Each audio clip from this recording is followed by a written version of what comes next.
నమస్తే, నేను మీ సతీష్. ఆంధ్రప్రదేశ్లో అసెంబ్లీ ఎన్నికలు సమీపిస్తున్నాయి. అయినా కూడా ఇప్పటికీ కొంతమంది అధికారులు వ్యవహరిస్తున్నటువంటి తీరు మాత్రం వివాదాస్పదంగానే ఉంది. ఇప్పటికీ రాజకీయ ఉద్దేశాలతోటి ఐఏఎస్లు ఐపీఎస్లు వ్యవహరిస్తున్నటువంటి తీరుపైన ప్రతిపక్షాలు అభ్యంతరాలు వ్యక్తం చేస్తూ ఉన్నాయి. అలాగే ఎన్నికల సంఘానికి కూడా ఫిర్యాదులు చేస్తూ ఉన్నాయి. మరో పక్కన కేంద్ర ఎన్నికల సంఘం ఇప్పటికే బదిలీల పేరుతోటి ఐఏఎస్లపైన, కొందరు ఐఏఎస్లపైన, ఐపీఎస్లపైన వేటు విధించినప్పటికీ కూడా ఇంకా పదుల సంఖ్యలో ఐఏఎస్లు ఐపీఎస్లు ఇవాల్టికి అక్కడ ఉన్నటువంటి అధికార పార్టీకి పాదాక్రాంతమైనట్లుగా వ్యవహరిస్తున్నటువంటి తీరు మాత్రం అభ్యంతరకరంగా ఉంది అన్నటువంటి వాదన కూడా వినిపిస్తోంది.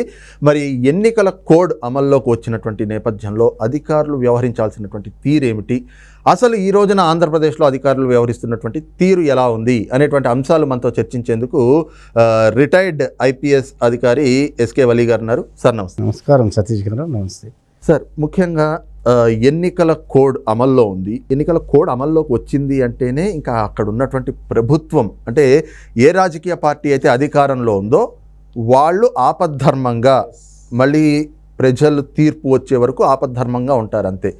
మరి ఇలాంటి టైం అయినా, ఎందుకంటే గడిచిన 5 ఏళ్లుగా అక్కడ ఐఏఎస్లు ఐపీఎస్లు వ్యవహరించినటువంటి తీరు పక్కకు పెడితే ఈ ఎన్నికల కోడ్ అమల్లో ఉన్నప్పుడు మాత్రం వాళ్ళు వ్యవహరించాల్సింది నిష్పక్షపాతంగా, న్యూట్రల్గా ఉండాలి. బట్ స్టిల్ ఇవాల్టికి కూడా కొందరు ఐఏఎస్లు ఐపీఎస్లు వ్యవహరిస్తున్నటువంటి తీరు చాలా అభ్యంతరకరంగా ఉండడం, వాళ్ళు వ్యవహరిస్తున్నటువంటి తీరు మీరు చూస్తూ ఉంటారు కదా, దానిపైన మీ అబ్జర్వేషన్స్ ఏంటి? నా అబ్జర్వేషన్ ఏమంటే, మీరు చెప్పేది 100% కరెక్ట్. ఈనాడు ప్రతి ఒక్కరు కూడా వాళ్ళకి ఆఫీసర్స్కి ఒక పక్క సిసిఏ రూల్స్ ఉన్నాయి ఆల్రెడీ, ఇంకో పక్క ఎన్నికల నియమావళి వచ్చేసింది. వాళ్ళు ఎలా ఉండాలంటే న్యూట్రల్గా 100% చేయాలి. కానీ మీరు అన్నట్లు మన రాష్ట్రంలోనే ఎక్కువ ఉంది వైలేషన్ ఆఫీసర్స్. వేరే రాష్ట్రాల్లో చూసుకోండి, మన అన్ని రాష్ట్రాల్లో జరుగుతున్నాయి ఎలక్షన్స్. కొన్ని రాష్ట్రాల్లో ఎలక్షన్స్ జరుగుతున్నాయి, బట్ పార్లమెంట్ ఎలక్షన్స్ దేశమంతా జరుగుతున్నాయి. కానీ ఇంత కాంట్రవర్సీలు ఎక్కడ కాలేదండి ఆఫీసర్స్. అలా ఎందుకు అవుతున్నారు అంటే అదొక మనం ఒక దిగ్భ్రాంతి చెందాల్సిన విషయమే. ఐఏఎస్ ఐపీఎస్ వాళ్ళు సంపాదించుకోవడం లైఫ్ పరిగెడుతూ సంపాదించుకుంటారు. ఒక చిన్న ఏదైనా ఉద్యోగం అంత పెద్ద ఉద్యోగాలు సంపాదించుకున్న వాళ్ళు కూడా ఒక ఇండివిజువాలిటీ మెయింటైన్ చేయాలి. వాళ్ళకి ఒక వ్యక్తిత్వం ఉండాలా, వాళ్ళకి ఒక డిసిప్లిన్ ఉండాలా. కానీ ఏదో ఆశిస్తున్నారో ఏం ఆశిస్తున్నారో కానీ many of the officers are violating the rules. ఏదైనా ఇట్లా ఎలక్షన్ కమిషన్ కోడ్ కానీ, ఇట్లా సిసిఏ రూల్స్ కానీ, they are going with the government. But the life of the government is also not in life. That is only what you said, it is only ఆపద్ధర్మ ప్రభుత్వం. They don't have any powers. గవర్నమెంట్కి ఏం powers, zero అయిపోయింది ఇప్పుడు. అలాంటి zero government కూడా వీళ్ళు ఒత్తాసు పలుకుతున్నారంటే చాలా ఇది మనము విషాదకరమైనటువంటి విషయము. చాలా ఆలోచించాల్సిన విషయం. ఆఫీసర్లు కూడా ఆలోచించి, అరే మనం ఇంత హై పొజిషన్లో ఉన్నాము, మనము ఉన్న 30 రోజులే కదా ఇంకొద్ది, ఇప్పుడు మనం ఇలాంటి వైలేట్ చేసి మనం చేసేది మంచిది కాదని వాళ్ళు కూడా రూల్స్ రెగ్యులేషన్స్ అన్నీ తెలుసు. వాళ్ళకి తెలియని వాళ్ళైతే ఓకే, అన్నీ తెలుసు, ఎన్నికల నియమావళి తెలుసు ఫస్ట్ టాప్ టు బాటం. ఎందుకంటే ఎలక్షన్ ప్రాసెస్లో ప్రతి ఒక్కరు ఆఫీసరే. గ్రామంలో నౌకరు ఉంటాడు, ఈజ్ ఆల్సో ఐడెంటిఫైయింగ్ ఆఫీసర్. ప్రతి ఒక్కరు చుక్కు పెట్టేవాళ్ళు ఉంటారు, ఆయన కూడా polling officer, presiding officer, like that all are officers before the election commission. No one, ఒక ఐఏఎస్ అని కాదు, ఒకటి కాదు, అందరికీ ఒకే నియమావళి ఉంటుంది. వేరే సిసిఏ రూల్స్ అయితే సివిల్ సర్వీసెస్కి వేరే, నాన్ గెజిటెడ్కి వేరే గెజిటెడ్ ఆఫీసర్ ఉంటాయి. కానీ ఎలక్షన్ కమిషన్ మాత్రము ఒకే rule from top to bottom ఉంటుందన్నమాట. అలాంటిది వాళ్ళు గమనించి వాళ్ళ ప్రవర్తన మార్చుకొని ఎన్నికలు సక్రమంగా, ఇది ఎందుకంటే క్రూషియల్ పీరియడ్ ఈ 1 month అనేది. రేపు నామినేషన్స్ స్టార్ట్ అవుతాయి, వెరీ క్రూషియల్. దేశంలో వేరే ప్లేస్లో ఆల్రెడీ ఇట్ ఈజ్ అప్రోచింగ్, కాబట్టి మనకు కూడా ఇంకా 15 daysలో అప్రోచ్ అవుతుంది, ప్రాసెస్ షెడ్యూల్ వస్తుంది. కాబట్టి వాళ్ళు న్యూట్రల్గా ఉండి చేస్తే చాలా బాగుంటుంది, దేవుడు కూడా వాళ్ళకి మంచిగా చేస్తారు. కానీ ఇప్పుడు మాత్రం చాలా విషాదకరంగా ఉంది. మొన్న కూడా మీరు ఒక వీడియో చేశారు, సూపర్ వీడియో చేశారు మీరు, దాన్ని చూసి కూడా చాలామంది మారల్ల. అది నా ఉద్దేశం అండి. అంటే ముఖ్యంగా చూస్తే ఈ రోజున ఒక పక్కన ఎన్నికల కమిషన్, అంటే కేంద్ర ఎన్నికల సంఘము అనేక మంది అధికారులని బదిలీ చేసినటువంటి పరిస్థితి. ముఖ్యంగా ఐపీఎస్ అధికారులు, ఒక డిఐజీ ర్యాంక్ ఆఫీసర్ని కూడా, డిఐజీని కూడా నేరుగా అక్కడి నుంచి బదిలీ చేశారు. అండ్ మోర్ ఓవర్ చూస్తే ఒక సిట్ డీజీగా ఉన్నటువంటి కొల్లి రఘురామ్ రెడ్డిని, ఆయన్ని కూడా ఇక్కడి నుంచి బదిలీ పేరుతోటి ఇంకో దగ్గరికి అబ్జర్వర్గా పంపించినటువంటి పరిస్థితి. ఇలాంటి పరిణామాలు జరుగుతున్నా కూడా బట్ స్టిల్ ఇప్పటికీ మీరు అన్నట్టు ఇంకొక 30 రోజులు ఉంది. ఇప్పుడు అక్కడ ప్రభుత్వం లేదు, కేవలం ఆపద్ధర్మ ప్రభుత్వం మాత్రమే ఉంది. అయినా కూడా అంటే ఏంటి ఒక 5 ఏళ్ళు ఉండేటువంటి రాజకీయ పార్టీ దగ్గర ఇంత వాళ్ళకు ఉండేటువంటి సర్వీస్ ఆల్మోస్ట్ 35 ఇయర్స్ సర్వీస్ ఉంటుంది, ఐఏఎస్ కానీ ఐపీఎస్ కానీ. ఒక 5 ఇయర్స్ ఫామ్లో ఉండేటువంటి గవర్నమెంట్, పవర్లో ఉండేటువంటి గవర్నమెంట్ దగ్గర ఆ పార్టీ కోసం ఇంతలాగా వాళ్ళకున్న స్థాయిని దిగజార్చుకోవాల్సినటువంటి అవసరం ఉందా? అంత అవసరం లేదు. కానీ వాళ్ళకి ఏం పరిస్థితుల్లో అట్లా దిగజారిపోతున్నారు అనేది దేవునికి తెలుసల్లా, వాళ్ళకి తెలుసల్లా. ఎందుకంటే ఇప్పుడు మీరు అన్నట్లు అంత మంచి సర్వీస్ అది. ఆ సర్వీస్ అనేది ఇప్పుడు మనం ఎమ్మెల్యేగా ఎంతో కష్టపడి కలెక్ట్ అయితే 5 ఏళ్ళు, మంత్రి అయితే లేకపోతే లేకపోతే తర్వాత వెళ్ళిపోతాం. అట్లా కాదు, ఒక్కసారి ఒక ఐఏఎస్ వచ్చినాడు అనుకో, ఒక 30 ఏళ్ళు 40 ఏళ్ళ వరకు వాళ్ళు ఎన్నో ఇట్లా ఎమ్మెల్యేలు కానీ ఇట్లా ముఖ్యమంత్రులు కూడా ఎంతోమందిని చూస్తారు వాళ్ళ సర్వీస్లో. అలాంటి పరిస్థితులు వాళ్ళు ఉండాలా. అరే ఇంకా ఈ మన ఎవరైతే ముఖ్యమంత్రి ఎవరైనా కానీ వాళ్ళు చెప్పినట్లే వినాలి రేపొద్దున. అలాంటి పవర్స్ ఉంటాయి ఐఏఎస్. ఏదన్నా మనం చీఫ్ మినిస్టర్ సంతకం పెట్టిన పేపర్ బయటకు రాదు, ఒక ప్రిన్సిపల్ సెక్రటరీనో చీఫ్ సెక్రటరీతోనే వస్తుంది జీవో. అది వాళ్ళు గమనించాలి. వాళ్ళు కూడా అంత వైలేట్ చేయరు. వీళ్ళు గైడెన్స్ అనేది కూడా చాలా ఇంపార్టెంట్. అది వీళ్ళు గమనించి మంచిగా ఉంటే మంచిది 2 రోజులు. మరి సార్ ఇక్కడ ఒక చిన్న మాట ఏంటంటే, పోనీ అధికారుల మీద ప్రభుత్వం ఏదో ట్రాన్స్ఫర్లు చేస్తారో ఏదో చేస్తారని ఆ భయం ఉంటే ఉండొచ్చు. అదంతా వాళ్ళ చేతిలో పవర్ ఉన్నప్పుడు ఎక్కడికి వెళ్ళినా కూడా IPS is an IPS, IAS is an IAS, వాళ్ళకి అదే కదా. ఇంకా మీకు ఎక్కడ పోయినా కానీ నేను ఐఏఎస్ ఐపీఎస్ అంటారు కదా, ఎప్పుడు పోయినా తహసీల్దారే వేరెవర్ యూ మే బి. దానికి ఏదో చిన్న ఆ పోస్టింగ్ ఈ పోస్టింగ్ అని వాళ్ళు ఆలోచపడి ఎవరికో లోకల్ లీడర్స్కో లేకపోతే రేపు పొద్దున వచ్చే ఎవరు పాత మంత్రులకు కొత్త మంత్రులకు వాళ్ళు ఆలోచపడాల్సిన పనే లేదు. They are all officer born officers. Wherever they go they will perish. They may be work in state government, they may go to government of India, they may work anywhere. They will be treated as equally. Nothing wrong. ఎందుకంటే officers special పోలీసులో కూడా 10 వింగులు ఉన్నాయి. కొంతమంది ఇంటెలిజెన్స్లో పనిచేస్తారు, కొంతమంది ఏసీబీలో, traffic, like that ఉంటాయి.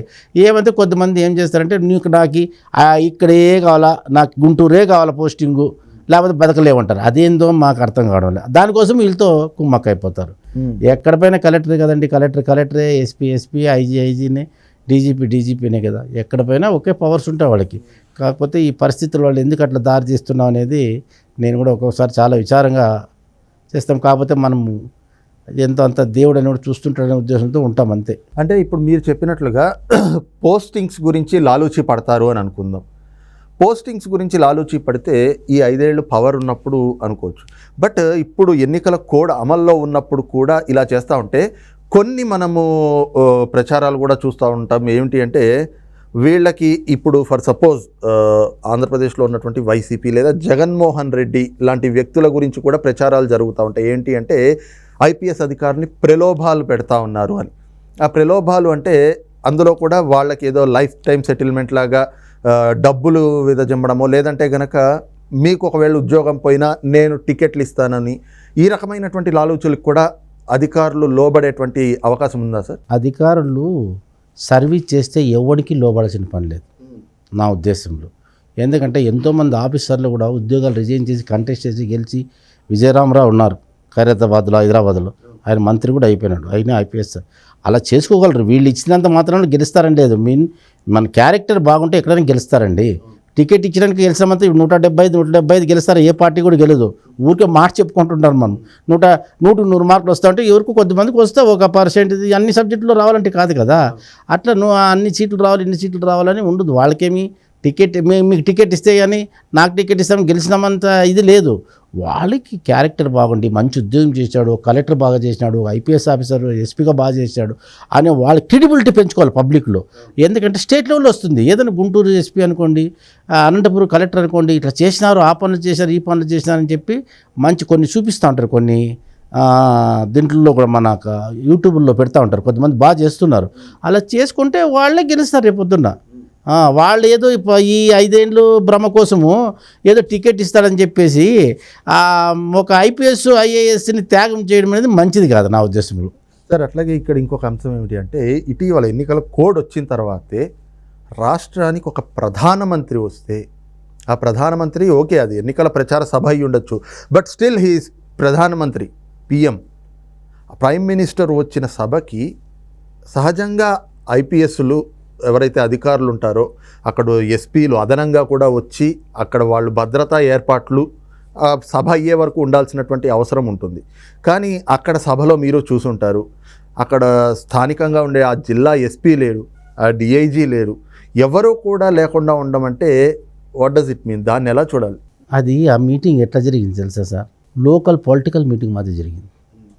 దాంట్లో ప్రధానమంత్రి ఉన్నాడన్న భావన వీళ్ళకి ఉందా అనిపించింది నాకు. అది కాదు, సారే ఒక ప్రధానమంత్రి గారి సీట్లో నుంచి పైకి లేచి వచ్చేసి అయ్యా ఇది అది పోలీసు ఏం చేస్తున్నారు అనే పరిస్థితి తెచ్చుకున్నారంటే అదే అర్థమవుతుంది పోలీసులు ఎట్లా చేస్తున్నారు ఏం కదా వాళ్ళ పరిస్థితి అని. మనకి ఎవరు ఆర్డినరీ పర్సన్ కూడా అర్థమైపోతుంది. అది మనమేం పెద్దగా డిస్కషన్ చేయాల్సిన పని లేదు. అది అలాంటి పరిస్థితుల్లో వాళ్ళు చేయడం అనేది సమంజసం కాదు. అంటే నేను ఇక్కడ అడిగేది ఏంటి అంటే, మీరు కూడా కొన్ని జిల్లాల్లో ఎస్పీగా వర్క్ చేస్తున్నారు, ఒక ఐపీఎస్ కాబట్టి సహజంగా ఒక వివిఐపి అంటే చీఫ్ మినిస్టర్ వస్తుంటే అక్కడ ప్రోటోకాల్స్ ఏ రకంగా ఉంటాయి, ప్రధానమంత్రి స్థాయి వ్యక్తి వస్తే ఏ రకమైనటువంటి ప్రోటోకాల్స్ ఉంటాయి సార్? ప్రధానమంత్రి వచ్చి సూపర్ అండి. ఆయనకి హై లెవెల్ ప్రోటోకాల్ చేయాలా, ఫెయిల్యూర్ అయిపోయింది గవర్నమెంట్. అంటే ఆల్రెడీ ఆయనకి ఎస్పీజీ ఉంటుంది, అది కాకుండా స్టేట్ పోలీస్ కూడాను టోటల్ ఫస్ట్ ఎస్పీజీ ఏముంటుందో ఆయన ప్రొటెక్ట్ చేస్తుంది. ఇప్పుడు మీటింగ్ హాల్ ఏంటి, దాని ఆ సర్కమ్స్టెన్సెస్ ఏంటి, సరౌండింగ్స్ ఏంటి, ఆ పోల్స్ ఏంటి, ఎక్కడ ఏంటి, పబ్లిక్ని కంట్రోల్ చేయని బాధ్యత మొత్తం లా అండ్ ఆర్డర్ అంతా స్టేట్ గవర్నమెంట్ చేతిలోనే ఉంటుంది. కాబట్టి ఆ లోకల్ ఎస్పీ కానీ అందులో కూడా ఎస్పీలు కూడాను ఒక్కొక్క వింగ్కి ఒక ఎస్పీని కూడా ఇన్ఛార్జ్ పెడతారు. ఎందుకంటే ప్రధానమంత్రి వచ్చే ఆషామాష ఇది కాదు కదా. కాబట్టి అలా చేయాల్సింది వాళ్ళు. కానీ అక్కడ కొంచెం పోలీస్ మిషనరీ ఫెయిల్ అయింది ఆ రోజు. అంటే అంటే మీరు అన్నట్లుగా ఒక్కొక్క వింగ్కి ఒక్కొక్క ఎస్పీని అంటే దాదాపు ప్రధానమంత్రి స్థాయి వ్యక్తి వచ్చినప్పుడు ఎంతమందిని పెడతారు, ఏ వింగ్స్ ఉంటాయి, ఎలాంటి ఇది పెట్టే అవకాశాలు ఉంటాయి? ఒక ప్రధానమంత్రి వస్తే మొత్తం స్టేట్ అంతా అక్కడ ఉండాలండి. ఎక్కడ మీటింగ్ జరుగుతుందో అక్కడ ఉండాలి. ఉన్న ఒక 20 మంది ఎస్పీలు కానీ పెట్టేసి చాలా సిస్టమేటిక్గా ప్లాన్ చేస్తారు. ఎలా ఉండాలి, ఎలా ప్లాను, ఆయన రూట్ మ్యాప్ ఏంటి, మినిట్ టు మినిట్ ప్రోగ్రామ్ ఏంటి, ఇవన్నీ చూసుకొని వాళ్ళు ప్లాన్ చేయాల. ఏంటి ఏం కథ, ఆయన ఎన్ని గంటలకి ఇక్కడ స్టేజ్ ఎక్కుతాడు, అక్కడ స్టేజ్ దగ్గర ఉన్నట్టు పరిస్థితులు చుట్టూ సరౌండింగ్స్. ఏదో ఒక ఎమ్మెల్యే పోతే వాళ్ళు ఎప్పుడు పరిగెత్తిపోతారు కదండి, 50 మంది 100 మంది టమాటమా పరిగెత్తుతూ ఉంటారు. ఒక ప్రధానమంత్రికి వచ్చేటప్పుడు ఇవన్నీ కూడా వాళ్ళు ముందు చూసేసి చాలా బ్రాడ్ వేలో సెక్యూరిటీ చేయాల్సింది. స్టేజ్ మీద పడిపోతున్నారు. ఆ రోజు అయితే స్టేజ్ కానుకొని ఇస్తున్నారు.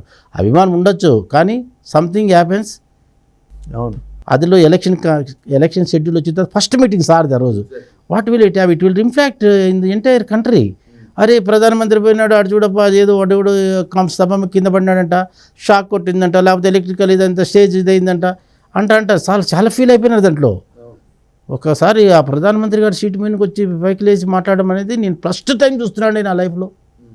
అంత వరస్ట్గా చేసినారు ఆ రోజు.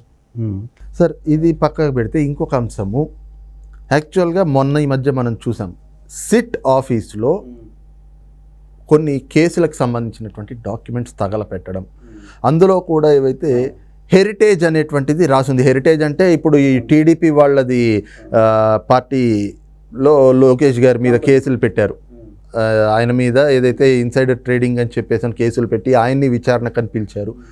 ఒక సిట్ కార్యాలయంలో కేసులకు సంబంధించినటువంటి డాక్యుమెంట్స్ తగలపెట్టడం అంటే అది మరి ఆధారాలు తగలపెట్టడమే అవుతుంది కదా. మరి ఇలాంటి అనౌన్స్మెంట్ పేపర్లు ఎవరు తగలపెట్టరు. అక్కడ ఏమన్నా కీలకమైనటువంటివి వాళ్ళకి ఫేవర్గా లేకున్నవే తగలపెడతారు. అవి లేవనడము ఏదో టైం పాస్ అయిపోతుంది. ఇప్పుడు మీరు ఒక డాక్యుమెంట్ అడిగారనుకున్నాకి అది లేదండి ఫైల్లో అంటే ఎక్కడుందో అని అట్లనే ఒక 2-3 months అయిపోతుంది. లైక్ దట్ టైం పాసింగ్ ఉద్దేశంతో కొద్దిగా ఉంటారు, తర్వాత ఎలక్షన్లు అయిపోతున్న ఉద్దేశంతో ఉంటారు, తర్వాత ఏం జరుగుతుందో ఎవరికి తెలియదు, అట్లుంటే పరిస్థితుల్లో ఉంటారు. కాబట్టి వాళ్ళు ఇంటెన్షన్గానే తగలబెట్టింటారు అవి కొన్ని డాక్యుమెంట్లు. సో ఈ కైండ్ ఆఫ్ యాక్ట్స్ మీద మరి ఇప్పుడు ఎలక్షన్ కోడ్ అమల్లో ఉంది కాబట్టి ఖచ్చితంగా ఎన్నికల కమిషన్ అనేటువంటిది కూడా, కేంద్ర ఎన్నికల సంఘం కూడా దృష్టి సారిస్తుంది కదా 100%. సో అలాంటప్పుడు మరి ఇలాంటి వాళ్ళ మీద ఎలాంటి చర్యలు తీసుకునే అవకాశం ఉంది? అంటే సార్ ఇది అలాంటి వ్యవహారాలపైన ఎలక్షన్ కమిషన్ ఏమైపోతుందంటే, ఒక విషయం నేను చెప్తాను టు బి ఫ్రాంక్, ఎలక్షన్స్ అయిపోతేనే మళ్ళీ రెడ్ మొదలుపెట్టాం, again it will start process. కొద్ది రోజులు ఏమవుతుందో అనుకున్న వాళ్ళు ఉంటారు. ఎలక్షన్ కమిషన్ కూడా ఎట్లా ఉండాలి, కంటిన్యూస్ యాక్షన్ ఉండాలి, కంటిన్యూస్ మానిటరింగ్ ఉండాలి, కంటిన్యూస్ విజిలెన్స్ ఉండాలి. అట్లయితేనే అందరూ భయపడతారు. ఇప్పుడు ఇట్లా ఒక కలెక్టర్ పోతున్నంటే అప్పుడు భయపడతాడు గుమస్తా, పోతేనే వాడు సిగరెట్ అంటిస్తాడు. అట్లుంటుంది పరిస్థితి. ఇది election commission also know but it is independent body. Super body, super power, ఎన్నో ఎలక్షన్లు కండక్ట్ చేస్తారు. అట్లా వాళ్ళు ఏం చేయాలంటే సిస్టమేటిక్గా కంటిన్యూయస్ వాళ్ళ పైన విజిలెన్స్ పెట్టాలి. ఎప్పుడన్నా వైలేట్ చేయొచ్చు రూల్స్. వాళ్ళు కూడా కొంచెం విజిలెన్స్ అథారిటీగా ఉంటే అరే ఎలక్షన్ కమిషన్ ఈరోజే కదప్ప నెక్స్ట్ ఎప్పుడైనా మనం ఇట్ విల్ టేకప్ అని చెప్పేసి they will have fear. But present పొజిషన్లో కొంత ఎలక్షన్ కమిషన్ బాగా రిఫార్మ్స్ వచ్చాయి. ఇంతకుముందు అయితే ఎలక్షన్ కమిషన్ పట్టించుకునేవాడు కాదు. ఆ ఎక్స్పెండిచర్ స్టేట్మెంట్ ఇష్టానుసారం పని చేస్తున్నారు. ఇప్పుడు కొంచెం సిస్టమేటిక్గా జరుగుతుంది. వాల్ పోస్టర్స్ ఇండ్ల నిండా కట్టేసేవాళ్ళు. ఇప్పుడు శేషన్ గారు వచ్చినప్పుడు ఒక శేషం పెట్టేశాడు దానికి. అలాంటి వాళ్ళు రావాలా ఎలక్షన్ కమిషన్ వస్తే. శేషన్ అంటే భయపడినారండి అందరూ. ప్రపంచంలో కాదు మన దేశంలో ఒక ఎలక్షన్ కమిషన్ ఉన్నాడు అన్నారంటే ఎవరి నుంచి తెలిసింది అది? శేషన్ గారు. అలాంటి కమిషనర్ రావాలి. శేషన్ అంటే వేసేస్తాడని భయం. సామాన్యుడు కాదు. నేను అప్పుడు ఎలక్షన్ చూస్తుంటే కలెక్టర్ ఆఫీస్లో ఉంటుంది. ఆయన సార్ ఎస్పీ క్యాంపులకి ఫోన్ చేశాడు. ఆయన ఫోన్లు చేసేవాడండి. ఎస్పీసీసీ మాట్లాడితే నువ్వు మరి అది మాట్లాడు సార్, ఎలక్షన్ కమిషనర్ ఫోన్ చేస్తాడు ఎస్పీసీసీకి అనుకుంటారా? అదే అబ్బాయి నా ఫ్రెండే. ఇమ్మీడియట్గా సస్పెండ్ చేయించాం. 2 months తర్వాత రివోక్ చేశారనుకోండి. అది election commission should have more vigilance, continuous vigilance ఉండాలి. అట్లీస్ట్ బిఫోర్ ఏదో ఎలక్షన్ నోటిఫికేషన్ వచ్చింది ఎలక్షన్లు అయిపోయినా అనకూడదు.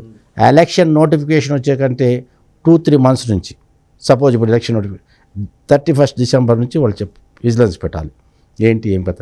ఎలక్షన్ అయిపోయినా గవర్నమెంట్ ఫార్మ్ అయినా కూడా, ఎందుకంటే ఈ నెక్ ఆఫ్ ది మూమెంట్ చాలా చేస్తారు. కొన్ని గవర్నమెంట్లు ఆ మూమెంట్లోనే ఎక్కువ చేస్తారండి అఫెన్స్లు.